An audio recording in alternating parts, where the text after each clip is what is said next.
ꯑꯍꯥꯟꯕꯃꯛꯇꯗ ꯃꯤꯠꯌꯦꯡ ꯇꯥꯕꯤꯔꯨ ꯄꯨꯅꯨꯡ ꯀꯨꯇꯔꯥ ꯅꯣꯛꯆꯔꯤ ꯇꯨꯝꯕꯗ ꯃꯪꯕꯒꯤ ꯇꯥꯡꯀꯛ ꯀꯔꯤꯒꯤꯗꯃꯛ ꯃꯔꯨ ꯑꯣꯏꯔꯤꯕꯅꯣ ꯍꯥꯏꯕ ꯍꯤꯔꯝ ꯑꯁꯤꯗ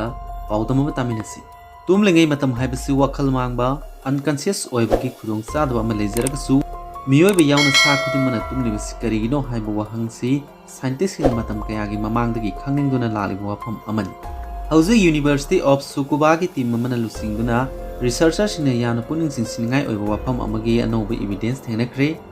ꯃꯈꯣꯏꯅ ꯊꯦꯡꯅꯈꯤꯕꯗꯨꯗꯤ ꯑꯩꯈꯣꯏꯅ ꯇꯨꯝꯕ ꯃꯇꯝꯗ ꯃꯪ ꯃꯌꯥꯝ ꯑꯃ ꯃꯪꯂꯤꯕ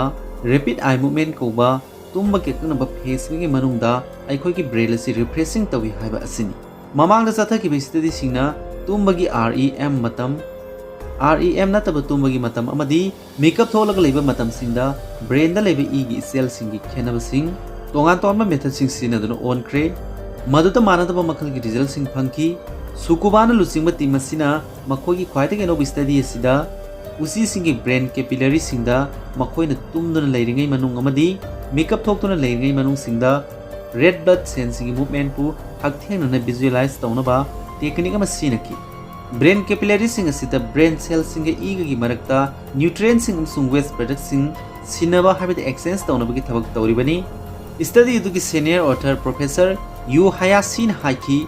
ब्रेन के ब्लड वेसल्सिंग असि फ्लोरेंस लाइट की मखादा उबा फंगनमिदमक 2 फोटोन माइक्रोस्कोपिक हाना खंगनबा टेक्निक अमगी मतेंगना अखोइना दायम सिनकी असुमना तौबसिना एनेस्थेसिया थादबा उसी सिंगदा नियोकॉर्टेक्स की कैपिलरी सिंगदा लेबा रेड ब्लड सेल सिंगबु हक्थेंगना ऑब्जर्व तौबा ngami हाइकी रिसर्चर सिंग अदुना REM नॉन REM अमसुंग मेकअप थोक मतम सिंग मसक खंगदोनुगदमक ब्रेन की इलेक्ट्रिकल एक्टिविटीज ऑन की अमदे हारिबा फेसिंग से लेबा ब्लड फ्लो सिंगदा अहोंगबा लेबरा हाइनसु येंकी प्रोफेसर हयासिन हाइकी रिजल्ट सिंग अदुना अखोइबा अंगकपा पोखनकी REM की तांककत तुमलिंगै मनुंगदा ब्रेन कैपिलरी सिंग फाउदुना याम सांगदा रेड ब्लड सेल सिंग सेन थेंगनकी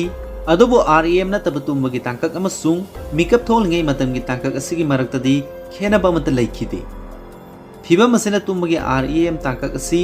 यूनिक ओइबा तांकक अमनि हाइबु उटली हाइना महाना मखा ताकी मथंगदा रिसर्च टीम मदुना उसी सिंग अदुगी तुमबा काहेनकी मसिना रिबाउंड REM स्लीप हाना तुमबा काइखिबा अदुबु मेनखनबा हेनबा पांगन कनबा REM स्लीप अमा लाखनकी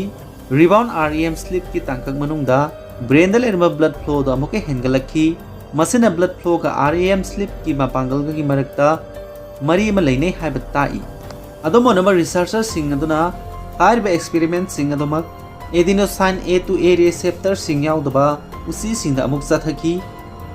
मदुददी REM स्लीप मनुंगदा ब्लड फ्लो हेनगलपगी सांग नेमखी रिबाउंड REM स्लीप मनुंगदा फावबा ब्लड फ्लो हेनगलपगी सांग अदु अदमक नेमखी अखोइना कॉफी थलबा मतुंगदा मिट हेन सिंगल हलिबा अदु एडिनोसाइन A2A रिसेप्टर सिंग असि ब्लॉक तौबदगिनी प्रोफेसर हयासिन हाई REM स्लीप मनुंगदा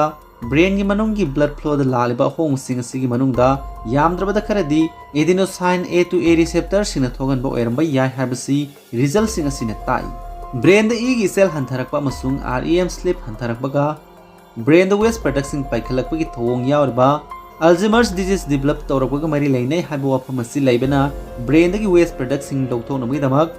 REM स्लीप मनुंगदा ब्रेन कैपिलरी सिंग दा ब्लड फ्लो हेंगतपा हाइबसी मरु ओइबरा हाइबदु थिजिनबदा पुनिंग सिंसिनिंगाई ओइबा वाफम अमा ओइबा याय हाइबा प्रोसेस असिदा एडिनोसाइन A2A रिसेप्टर सिंगी थौदांगी मतांगदा हयेंग तुंगदा सथरकदबा इन्वेस्टिगेशन सिंगीदमक हंदकी स्टडी असिनि युमफम थोले